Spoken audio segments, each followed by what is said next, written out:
तो चलिए आज से हम नया चैप्टर स्टार्ट कर लेते हैं। चैप्टर का नाम है chemical kinetics.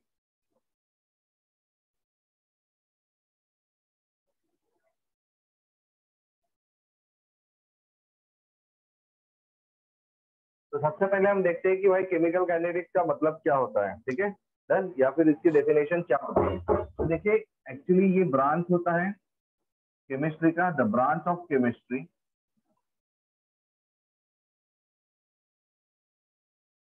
which deals with the study of rate of chemical reaction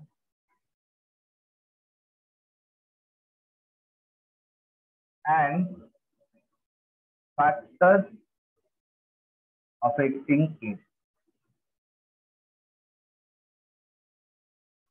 ठीक है, तो केमिकल काइनेटिक्स केमिस्ट्री का एक ऐसा ब्रांच होता है जो केमिकल रिएक्शंस का जो रेट होता है, रेट ऑफ केमिकल रिएक्शन, उसके साथ डील करता है। ठीक है डन, और जो फैक्टर्स होते हैं जो chemical rate of chemical reactions को अफेक्ट करते हैं, उसके साथ भी वो उसकी भी स्टडी वो करते रहता है। ठीक है, तो ध्यान में रखना यहाँ पर सबसे इंपॉर्टेंट चीज होती है हमारे लिए केमिकल रिएक्शन।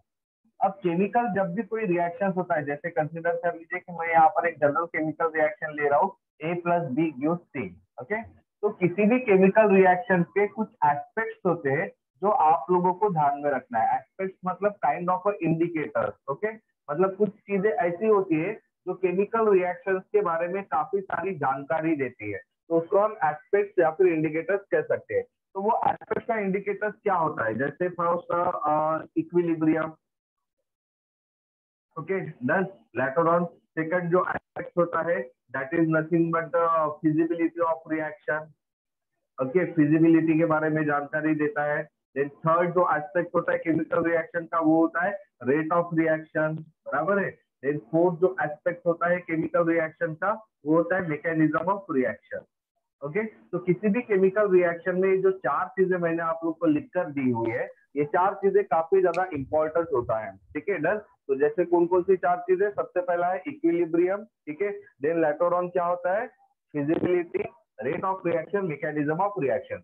अब ये सारी चीजें किस बारे में जानकारी देता है, जैसे इक्विलिब्रियम के बारे में अगर हमने बात की, तो इक्विलिब्रियम हम लोग को जानकारी देता है एक्सटेंट ऑफ रिएक्शन, मतलब गिवन अमाउंट ऑफ टाइम में कितना पर्टिकुलरली रिएक्शन हुआ है, मतलब 20%, 10%, 30%।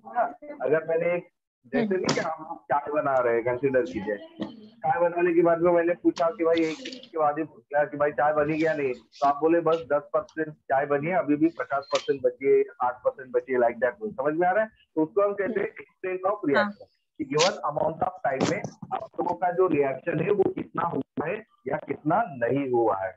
Feasibility of reaction, feasibility of reaction का मतलब ये होता है कि गिवन सेट ऑफ कंडीशन में जो रिएक्शन है वो होगा या नहीं होगा। ठीक है, इधर रिएक्शन हैपन्स और नॉट हैपन, मतलब happening of reaction, happening of reaction मतलब या तो रिएक्शन होगा या तो नहीं होगा, तो उसके बारे में जो जानकारी देता है उसको हम कहते हैं फिजिबिलिटी ऑफ रिएक्शन। समझ में आ रहा है आपको? हाँ सर। हाँ sir. Later on rate of reaction, तो रेट ऑफ रिएक्शन किस बारे में जानकारी देता है, रेट ऑफ रिएक्शन आपको जानना भाई ये बात के लिए देता है कि भाई कितने टाइम में आप लोग का रिएक्शन होगा या फिर कितने अमाउंट ऑफ टाइम में आप लोग का रिएक्शन हो सकता है या फिर इक्विलिब्रियम रीच हो सकता है। ठीक है, तो time required to complete the reaction और टू रीच एन इक्विलिब्रियम, या फिर इक्विलिब्रियम को रीच होने के लिए कितना टाइम लग सकता है, इसके बारे में जानकारी जो हम लोग को देता है वो रेट ऑफ रिएक्शन देता है। फिर mechanism of reaction, mechanism of reaction से क्या बताता है आप लोग को कि रिएक्शन किस तरह से होगा। ठीक है, the proof is by which reaction occurs, reaction जो होता है वो कौन से प्रोसेस में हो रहा है।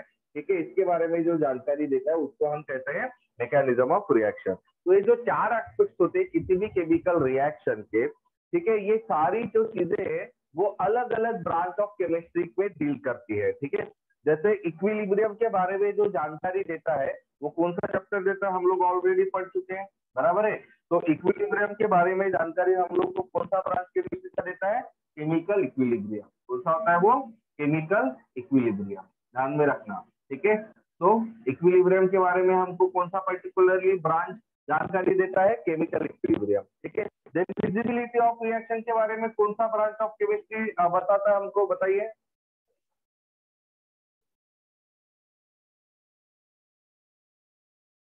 चल बे, फिजिबिलिटी ऑफ रिएक्शन के बारे में कौन सा ब्रांच ऑफ केमिस्ट्री हमको जानकारी देता है।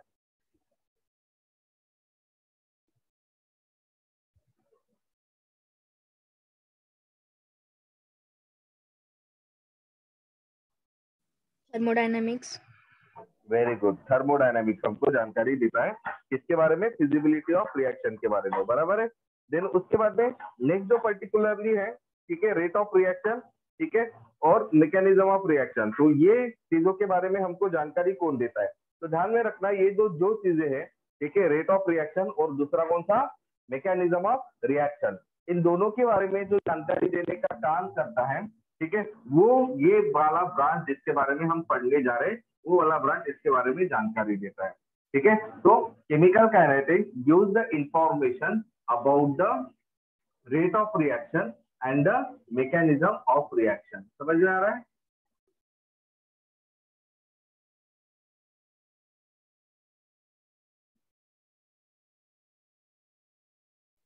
Got it? हाँ सर। ठीक है सर। दस, तो ये पर्टिकुलरली चीज होती है। तो ये हो गया हमारा तीन पर्टिकुलरली ब्रांचेस। तो थोड़ा सा कि भाई ये किस बारे में स्टडी करता है और किस बारे में नहीं करता है। तो केमिकल काइनेटिक्स की डेफिनेशन हम लोगों ने देख ली। अब मुझे बताओ सेकंड पॉइंट में इसका एप्लीकेशन क्या हो सकता है। तो tell me what will be the application और what will be the use of chemical kinetics. तो बताइए केमिकल काइनेटिक्स का एप्लीकेशन या यूज क्या होता है, या इसे बता सकते हो क्या कि use the information regarding the Rate of reaction. rate of reaction. Then next is give the information about the Mechanism of reaction. okay, and it also gives the information that is the how much time the equilibrium can be reached. बराबर है। That it can also give the information about the factors affecting the rate of reaction and the mechanism of reaction. Clear है? हाँ sir. ठीक है। अब देखिए यहाँ पर मैं कुछ स्टेटमेंट लिख रहा हूँ, मुझे ट्रूथ वैल्यू बताना। ट्रूथ वैल्यू मतलब वो ट्रू है या फॉल्स है वो बताना, ठीक है। तो जैसे पहला स्टेटमेंट मैं बोल रहा हूँ, equilibrium constant gives an information about feasibility of reaction, ठीक है। तो इक्विलिब्रियम जो कांस्टेंट होता है वो फिजिबिलिटी ऑफ रिएक्शन के बारे में जानकारी देता है। तो बताइए ये स्टेटमेंट जो है ये करेक्ट है या रॉन्ग है। फॉल्स। फॉल्स। फॉल्स है, रॉन्ग है, ठीक है। फॉल्स। करेक्ट कीजिए।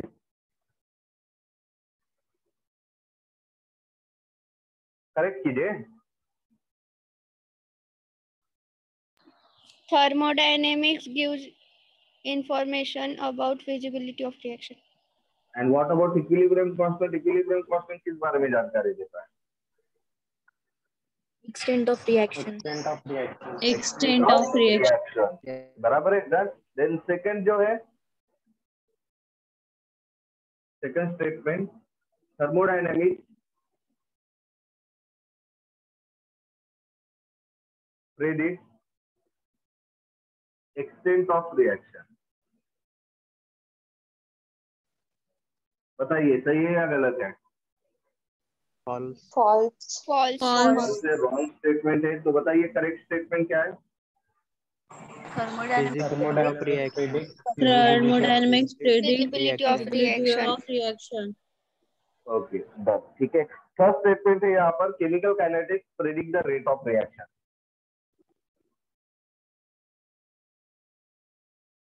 Chemical kinetics predict the rate of reaction. बताइए। True है।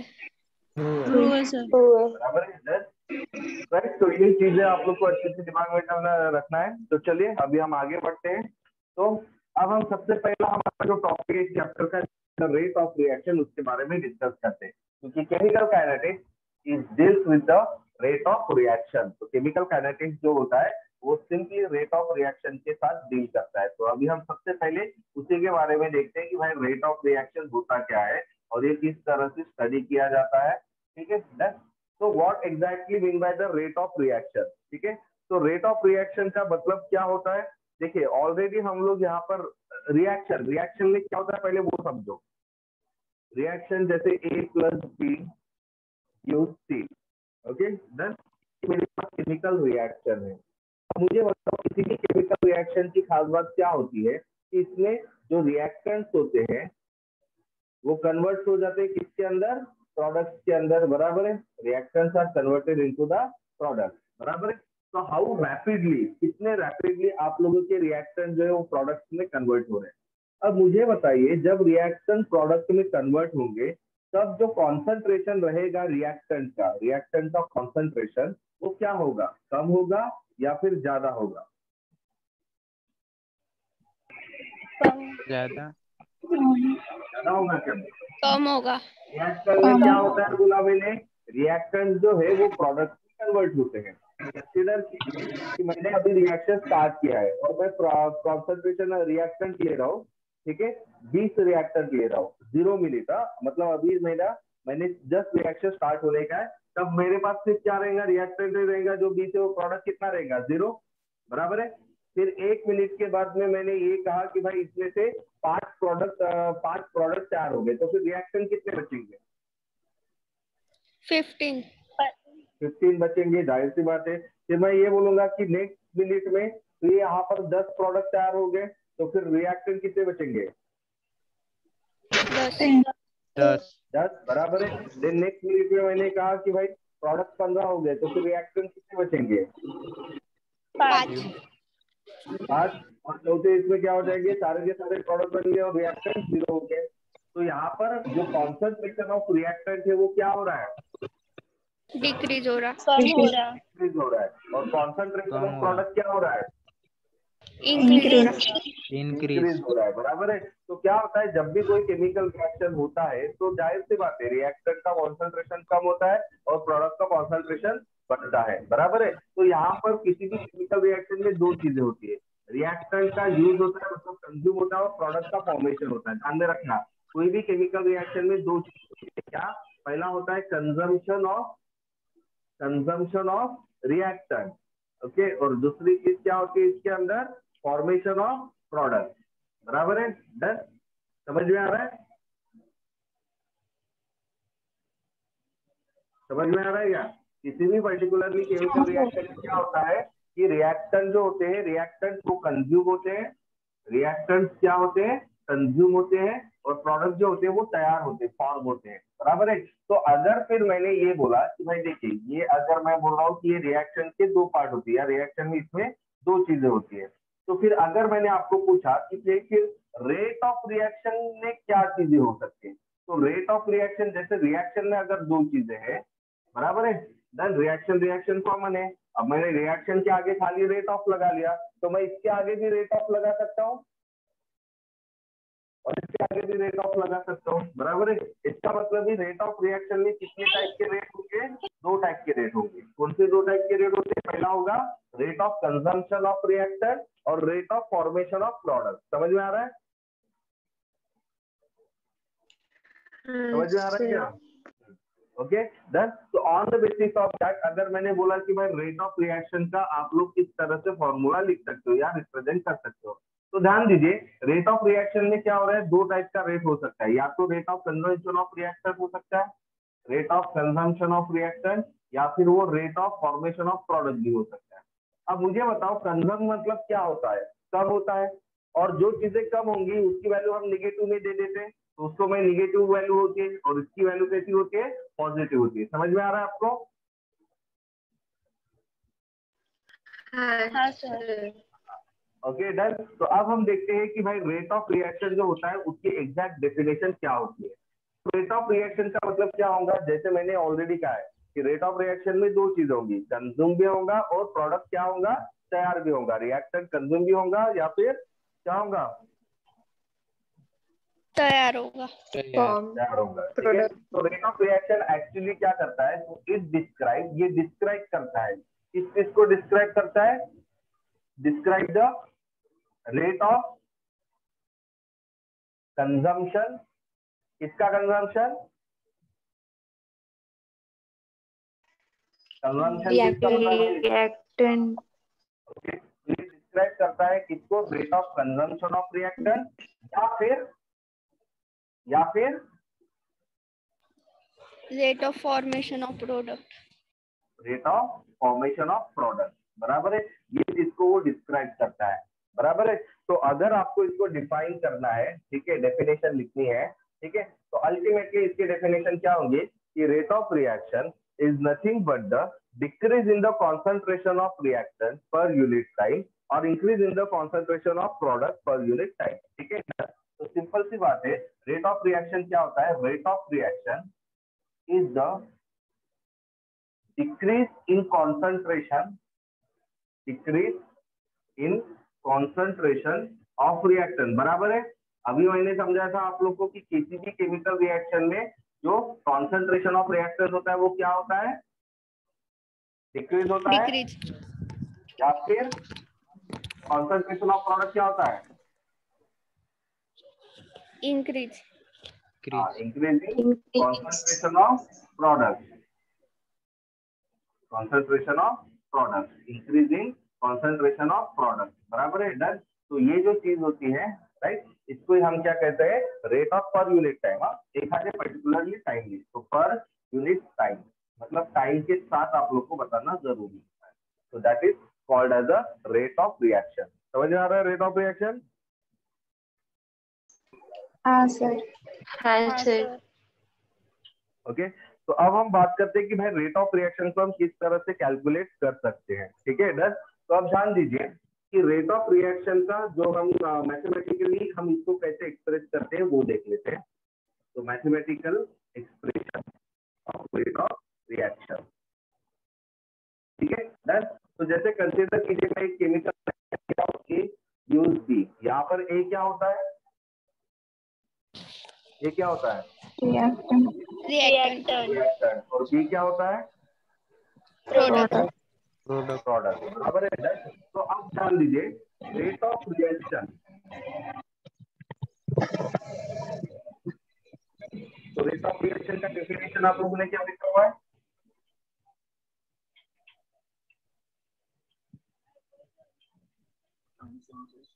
Decreasing concentration of reactant. तो कॉन्सेंट्रेशन ऑफ रिएक्टेंट मतलब कॉन्सेंट्रेशन ऑफ ए, और इसका डिक्रीज का मतलब कौन सा साइड, नेगेटिव या positive, negative.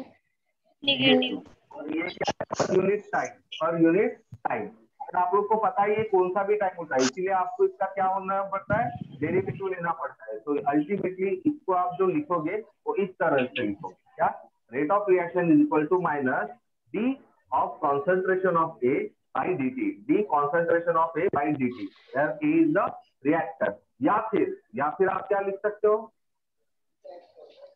concentration of B, concentration of B by dt, बराबर है। तो मुझे बताओ मैं यहाँ पर पॉजिटिव साइन नेगेटिव साइन लिखूं क्या, नहीं लिखेंगे। नेगेटिव साइन हम लोग क्यों नहीं लिखेंगे, क्योंकि कॉन्सेंट्रेशन इंक्रीज हो रहा, कॉन्सेंट्रेशन इंक्रीज होता है, बराबर है। अब ध्यान दीजिए यहाँ पर ये जो रेट ऑफ रिएक्शन होते हैं, ये रेट ऑफ रिएक्शन के अभी हम टाइप्स देखेंगे, types of rate of reaction. तो रेट ऑफ रिएक्शन दो टाइप का होता है, पहला होता है इंस्टेंटेनियस रेट ऑफ रिएक्शन, और जो दूसरा होता है वो होता है एवरेज रेट ऑफ रिएक्शन,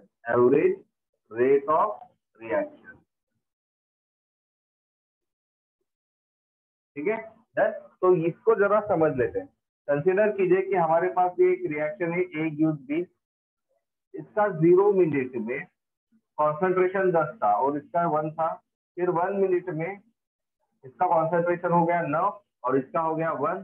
फिर थर्ड मिनट में इसका कॉन्सेंट्रेशन हो गया 6 और इसका कॉन्सेंट्रेशन हो गया 4। देन 5वें मिनट में इसका जो कॉन्सेंट्रेशन हो गया वो हो गया 7 और सॉरी इसका कॉन्सेंट्रेशन जो हो गया वो हो गया 3 और इसका हो गया 7। और फिर 10वें मिनट में ये पर्टिकुलरली हो गया 0 और ये हो गया पूरा का पूरा 10। ओके, समझ में आ रहा है मैंने क्या बोला है? हाँ सर। हाँ सर। हाँ, तो अब देखिए इंस्टेंटेनियस रेट ऑफ रिएक्शन का मतलब क्या होता है।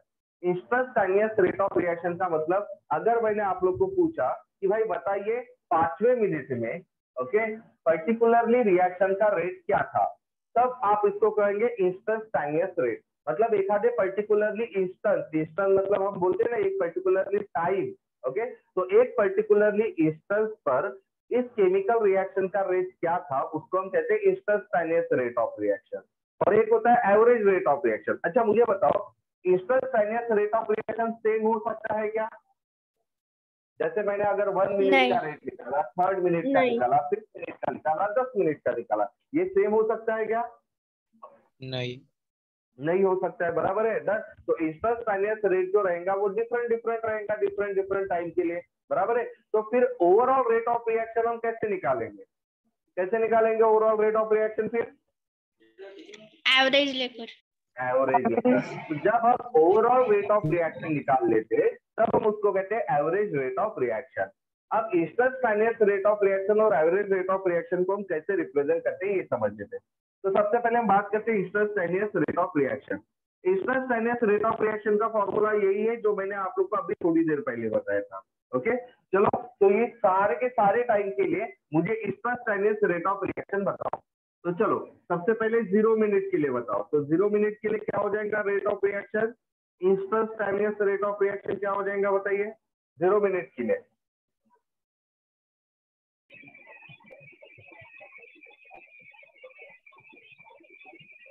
फॉर्मूला के ऊपर ध्यान दो सिर्फ, पहले फॉर्मूला ही लिख लो ना। क्या होगा? Minus D concentration of A by dt या फिर concentration of E by dt, बराबर है, राइट। तो बताओ कॉन्सेंट्रेशन ऑफ A कितना लिया हुआ है आप लोगों ने? कौन से टाइम के लिए बोला है, याद है ना? हाँ 10 लिया हुआ है, बराबर है। कितना लिया हुआ है? 10 लिया हुआ है, बराबर है। डन। और टाइम कितना लिया हुआ है? 0। तो क्या होगा कि overall rate of reaction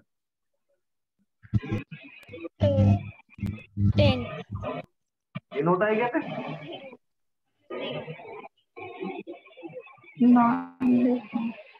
10 by 0 क्या होता है? इनफाइनाइट होता है या 0 होता है? 0 होता है, 0 होता है। या फिर प्रोडक्ट के हिसाब से देखा तो 0 by 0, तो भी इसका आंसर 0 ही होगा ना। समझ में आ रहा है? हाँ सर। हाँ, अब next instantaneous rate of reaction at first minute. पहले मिनट में रेट ऑफ रिएक्शन बताना है, तो बताओ क्या लिखेंगे? अब माइनस डी बाई ए की डायरेक्ट वैल्यू बताइए। हाँ तो माइनस एज लिखेंगे। हाँ D by A, concentration of A कितना दिया है? 9 डिवाइडेड बाई 0। अभी 1 मिनट के लिए ले रहे हैं ना। 1। और इन टर्म्स ऑफ प्रोडक्ट बताइए, इन टर्म्स ऑफ प्रोडक्ट क्या हो जाएगा? 1 by 1। Instantaneous rate of reaction in terms of consumption of reactant क्या हो जाएगा? वो माइनस में, बराबर है, right. But in terms of formation of product क्या हो जाएगा? वो +1। समझ में आ रहा है? समझ में आ रहा है कि नहीं? हाँ, अब मुझे बताओ instantaneous rate of reaction for 2 minute, second minute नहीं, सेकंड नहीं, 3rd मिनट है। 3rd मिनट के लिए बताओ तो क्या होगा formula? 6 by 3 minus 6 by 3 minus 3 by 6 मतलब -2 हो जाएगा। और ये क्या हो जाएगा? Instantaneous rate of reaction in term of what? -2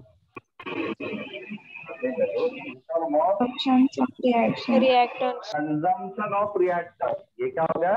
instantaneous rate of reaction in terms of conservation of reaction, क्योंकि मैंने यहाँ पर कॉन्सेंट्रेशन किसका लिया हुआ है, रिएक्टेंट का। केमिकल रिएक्शन में रिएक्टेंट का होता है वो क्या होता है, कंज्यूम होता है, इसीलिए इसको हम कहते हैं instantaneous rate of reaction in term of consumption of reactor. अब मुझे वैसे ही बताओ instantaneous rate of reaction in terms of formation of product for the 3rd minute क्या हो जाएगा?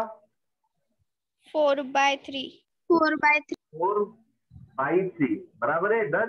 तो ये क्या हो जाएगा 1 बाई समथिंग समथिंग समथिंग हो जाएगा, बराबर है, राइट। तो ये जो रेट ऑफ रिएक्शन है इसको हम कौन सा रेट ऑफ रिएक्शन कहेंगे, instantaneous rate of reaction in term of what, formation of product. समझ में आ रहा है आपको? समझ में आ रहा है या नहीं आ रहा है? आ रहा है। हाँ गुड, ठीक है। तो ये सारे के सारे हो गए इंस्टेंटेनियस रेट ऑफ रिएक्शन। अब हम देखते हैं भाई एवरेज रेट ऑफ रिएक्शन कैसे निकालेंगे। तो बताओ एवरेज रेट ऑफ रिएक्शन हम लोग कैसे निकालेंगे? टेल मी।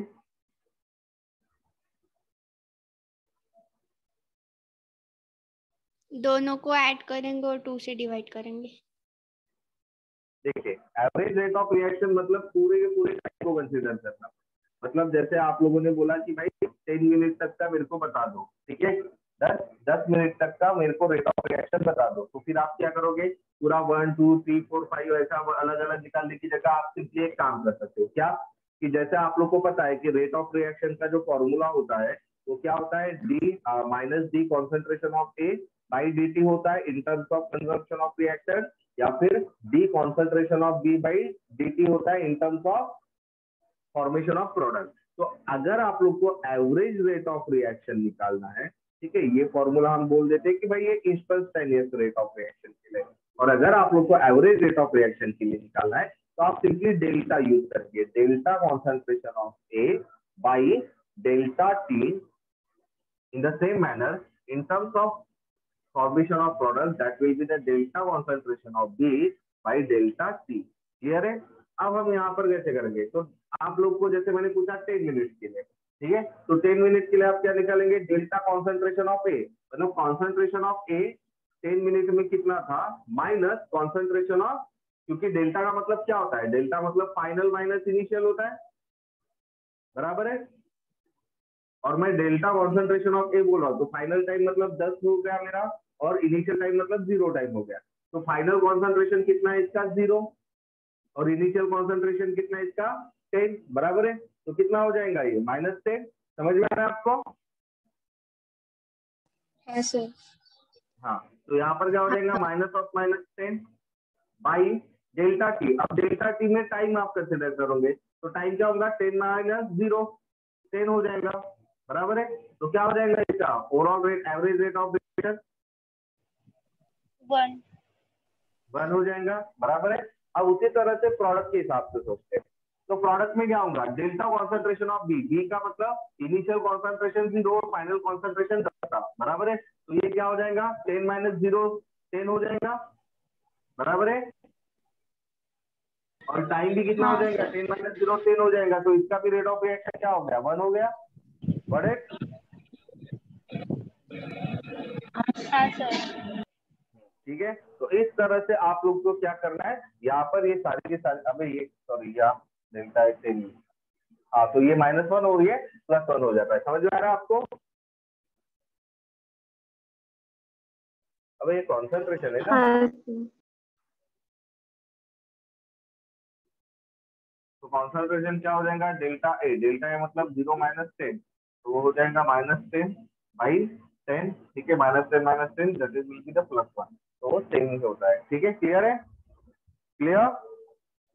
हाँ तो ये होता है आप लोगों के दो टाइप के rate of reaction, instantaneous rate of reaction and दूसरा कौन सा होता है आप लोग का एवरेज रेट ऑफ रिएक्शन। कुछ नहीं होता है, जब इंस्टेंटेनियस पूछा होता है तो आपको स्मॉल डी लिखना होता है, और अगर आप लोग को एवरेज पूछा है तो आप लोग को साइन चेंज करके डेल्टा लिखना होता है। समझ में आ रहा है? हाँ सर। हाँ, और इंस्टेंटेनियस में आप पर्टिकुलरली एक आधे टाइम का देते हो, जबकि एवरेज के लिए आप पूरे टाइम का दे सकते हो। या फिर एक आधे पर्टिकुलरली टाइम रेंज का दे सकते हो। जैसे आप लोग को पूछा गया 3 मिनट के लिए, तो अगर 3 मिनट के लिए पूछा होगा तो आप कौन सा टाइम रेंज लेंगे? Average rate of reaction at 3 minute पूछा होता तो आपने कौन सा टाइम रेंज लिया होता? 0 to 3। 0 to 3 लिया होता। मतलब इसका फॉर्मूला आप लोग क्या लिखते थे? Minus delta concentration of A by delta T is equals to the delta concentration of B by delta T. ठीक है, अब डेल्टा ए की वैल्यू क्या हो जाती थी आप? 6 माइनस 10 बराबर है कितना हो जाता था? 6 माइनस 10 -4 हो जाता था। -4 और डेल्टा टी की वैल्यू क्या हो जाती थी? 3 माइनस 0 मतलब 3 हो जाती थी, बराबर है। और बी के बारे में बात करें तो वो 4 माइनस 0 मतलब 4 हो जाता था और 3 माइनस 1 मतलब 3 हो जाता था, बराबर है 10। अल्टीमेटली क्या हो जाता था इसका? 4/3 4/3। समझ में आ रहा है? हाँ क्लियर सर। है? हाँ, तो ये इसमें फर्क होता है एवरेज और रेजिस्टेंस टाइम। अब हम देखते हैं कि भाई अगर मेरे पास ये जो रिएक्शन होती है केमिकल रिएक्शन, अगर इसके अंदर कोएफिशिएंट इन्वॉल्व होते हैं, जैसे फॉर एग्जांपल मैंने लिखा 2A + 3B gives 4C। Okay, तो ऐसे टाइम पर इसके इंस्टेंटेनियस रेट ऑफ रिएक्शन या एवरेज रेट ऑफ रिएक्शन हम लोग कैसे देंगे? ठीक है इधर, तो चलिए बताइए। जैसे रेट ऑफ रिएक्शन, अब इंस्टेंटेनियस रेट ऑफ रिएक्शन ही हम जनरली कंसीडर करेंगे। तो पहले इन टर्म्स ऑफ रिएक्टेंट बताइए, यहाँ कितने रिएक्टेंट है? 2 है, मतलब ए और बी। तो बताओ इन टर्म्स ऑफ ए क्या हो जाएगा रिएक्शन का फॉर्मूला इसका?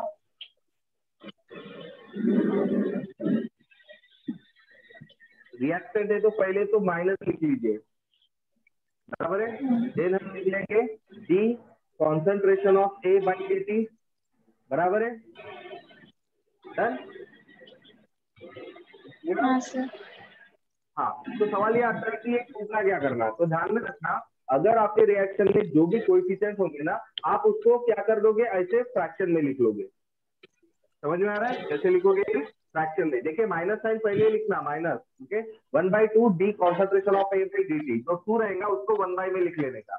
जैसे आपस सी है तो इसका क्या लिखेंगे आप? पहले ये रिएक्टेंट है तो आप माइनस साइन पहले दे देंगे, फिर ये सी का आप क्या लिखेंगे? 1/3 then concentration of G by D T. Clear है? क्लियर है? हाँ सर। हाँ, अब in terms of product, product से तो प्लस साइन देना है तो प्लस देने की जरूरत नहीं है। और 4 को कैसे लिखेंगे आप? 1/4 1/4 लिखेंगे। और क्या लिखेंगे? D concentration of C by D T. समझ में आ रहा है आपको? डी। समझ में आ रहा है क्या? हाँ हाँ, लेटर ऑन। हाँ सर। नेक्स्ट अगर मैं आप लोग को यहाँ पर एक रिएक्शन लिख रहा हूँ, 2 times of N2O gas, okay, then later on 4 times of NO2 gas plus O2 gas. 2 times of NO2 gas gives 4 times of NO2 gas plus O2 gas.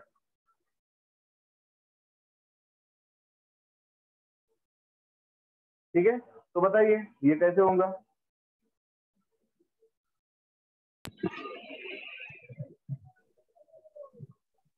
-1/2। हाँ, तो बताओ रेट ऑफ रिएक्शन आप क्या लिखोगे? Rate of reaction is equal to, बोलिए।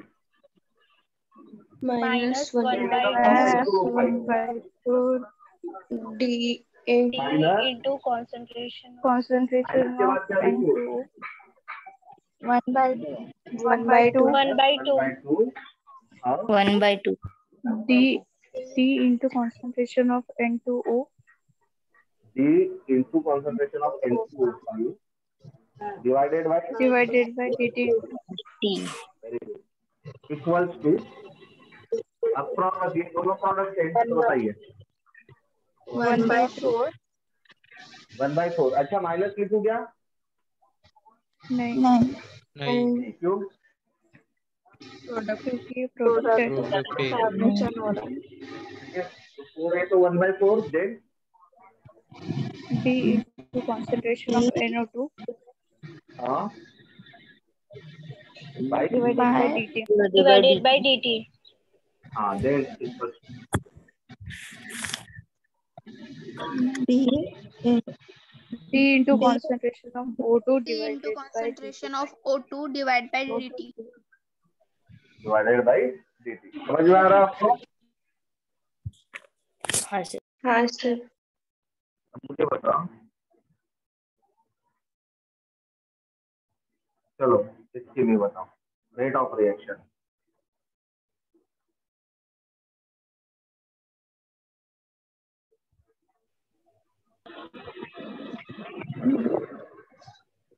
Minus d into minus d concentration of into N2 concentration of N2 divided by d dt next divided by d minus Minus Minus 1 by 1 by 3 3 d into concentration by of H2 concentration of divided by H2 dt. H2 divided by dt of H2 divided by dt